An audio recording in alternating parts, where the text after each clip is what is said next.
everyone, welcome back to this channel. My name is Flor and I provide English lessons for different topics. Now today's topic is super important, especially if you are in a call center right now. If you're thinking about a job in a call center, or maybe you're already in one, then you know about this: dead air. What is it? I'm going to talk to you today about what it is, what can you do, and what can you say to minimize dead air. Now, if you like these kind of videos and you want to show your support, don't forget to click that like and subscribe with notifications on, so that you can be one of the first ones to be notified when I upload new videos. Ready to get started? All right, let's begin. So dead air, what is that? If you work in a call center, you know exactly what that is. But let's say you've been in a conversation on the phone where suddenly it's silent. Doesn't it feel awkward?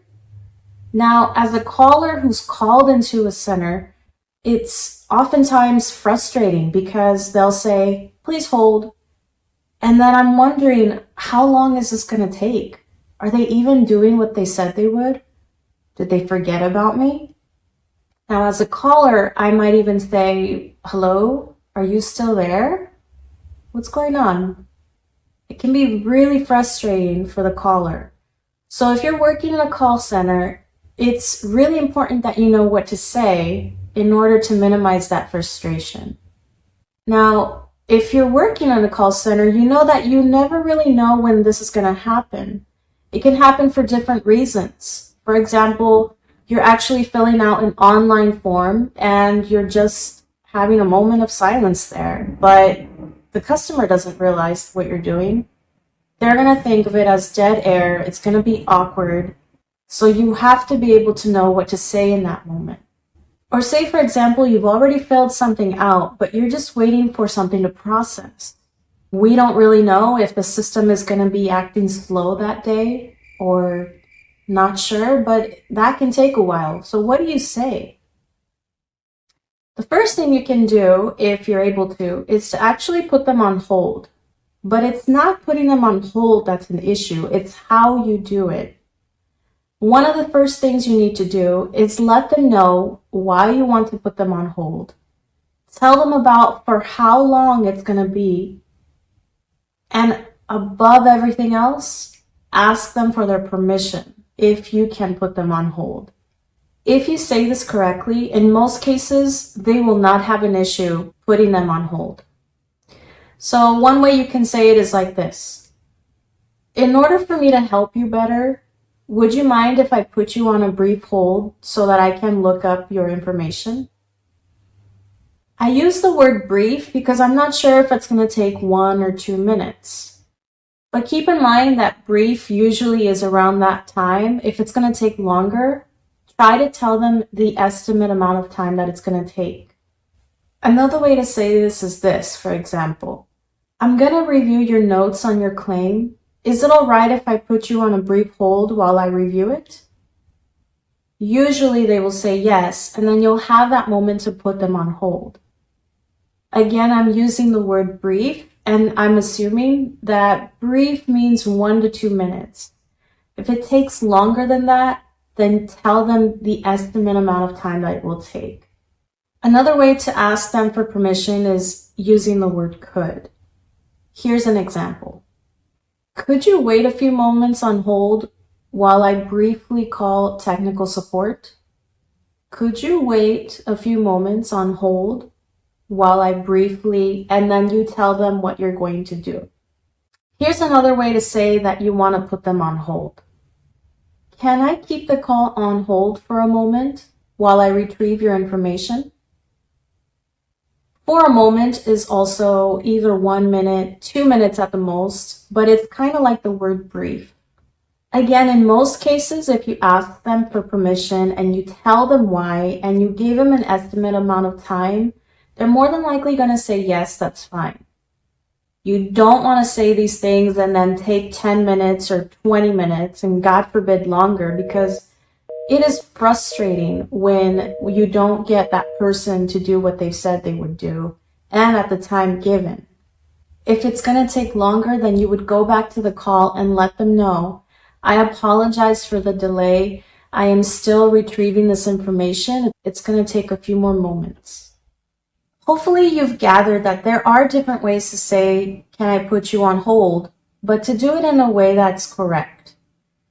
When you come back from that hold, two things you want to do.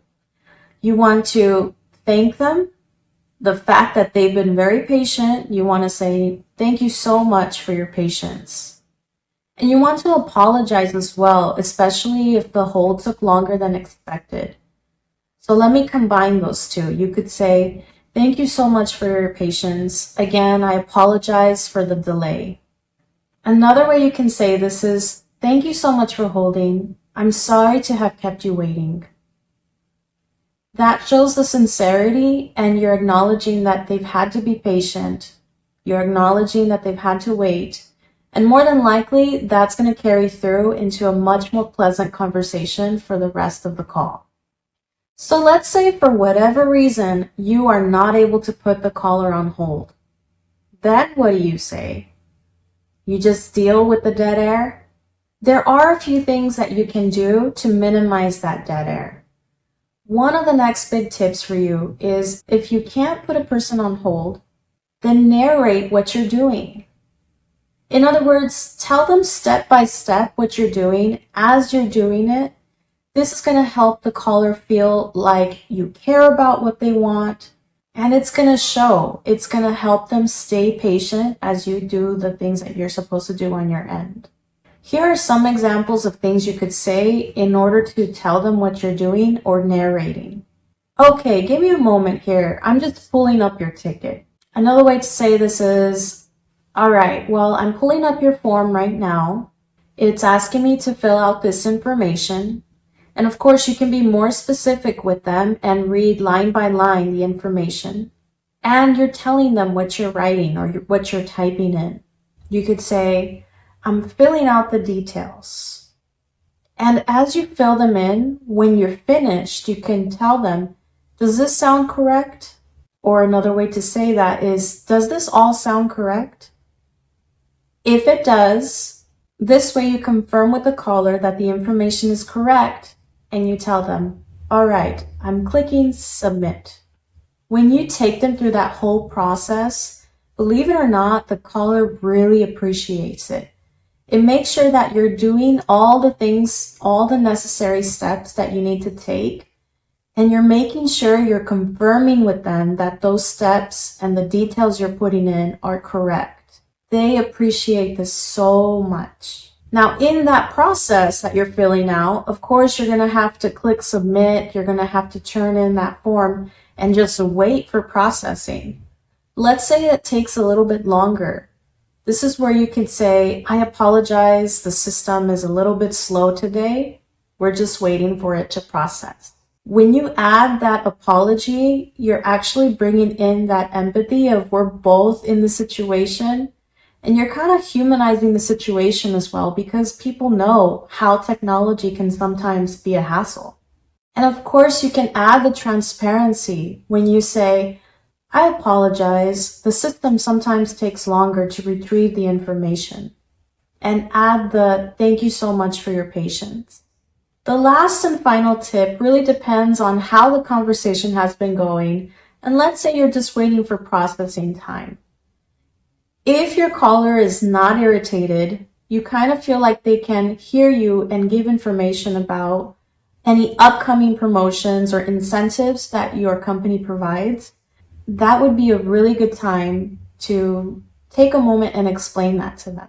Again, this is something you probably don't want to do when a caller is already irritated, but if you feel like they are not, then this is something you could definitely say. You could say this: while we're waiting, I'd love to tell you about our current promotions that help our customers save X amount of dollars.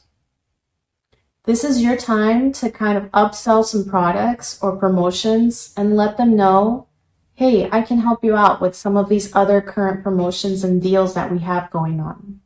Another way you can start this is with this phrase. If you don't mind, I'd love to take a few moments to go over some of these promotions that we currently have. if you don't mind. These are kind of ways to not be too pushy or direct, but at the same time, making it sound like you're there for them and you want to actually offer them something that could help them save money. All in all, you really want to make sure you use these tips and you use the phrases to make sure you have a positive experience on the phone. It can be a daunting idea just to think about all that dead air that you can minimize by simply practicing and taking notes on what you just saw in this lesson. Do you have any questions about it? If so, feel free to write them in the comment section below, and also look at the description box where I give some more information. I've also linked some videos that are related to this topic if you're interested in looking at some of those as well. Thank you so much for all of you interested in this channel, and if you've subscribed, thank you. And I look forward to hearing from you, either in the comment section below and or my social media links, which I've linked in the description box. Until next time, I hope to hear from all of you very soon. Again, this is Learning English with Flor. Take care.